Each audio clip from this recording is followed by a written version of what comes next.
Durant le mois de Ramadan, l'horloge biologique se dérègle, créant un contraste marqué qui inverse les rythmes du jour et de la nuit. Avec le décalage des heures de repas, les prières nocturnes et les obligations quotidiennes, le sommeil est souvent mis à mal, exposant les jeûneurs à divers risques, de la mauvaise humeur à l'irritabilité, en passant par le manque de concentration. Il y a des périodes obligatoires de réveil, il y a des périodes obligatoires de prière également. Donc cela s'accompagne par des insomnies, tout à fait. Ces perturbations d'insomnie également ont des conséquences assez néfastes quand même sur la santé. Il y a les troubles de l'humeur, il y a l'irritabilité, il y a également beaucoup d'autres causes qui peuvent être là-dessus, même les accidents de la haute circulation, parce que quelqu'un qui n'a pas un sommeil suffisant, normalement la période de sommeil minimum pour un individu c'est 6 à 7 heures de temps par jour.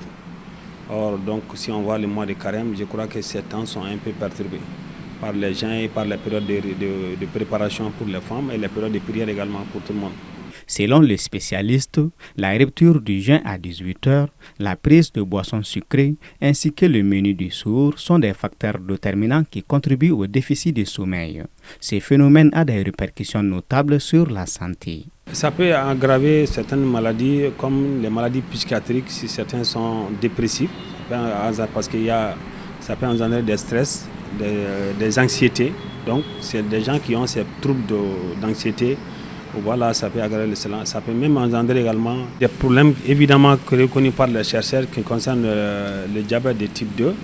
Donc, en dehors de cela, l'hypertension ou autres maladies peuvent être liées au fait que les personnes ne mangent pas dans des bonnes périodes suffisantes ou certaines aussi font dans les excès.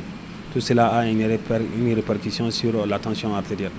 Ainsi, pour mieux gérer son sommeil durant le Ramadan et rester en bonne forme tout au long de ces mois, il conseille d'adopter de bonnes habitudes, notamment en intégrant des siestes afin de recharger les batteries sans empiéter sur le sommeil nocturne. La période de carême, comme on le dit, c'est une période un peu cruciale dans la mesure où le gouvernement même l'État même avait pris des dispositions pour permettre aux citoyens qui travaillent dans les différents services d'avoir une période courte de travail.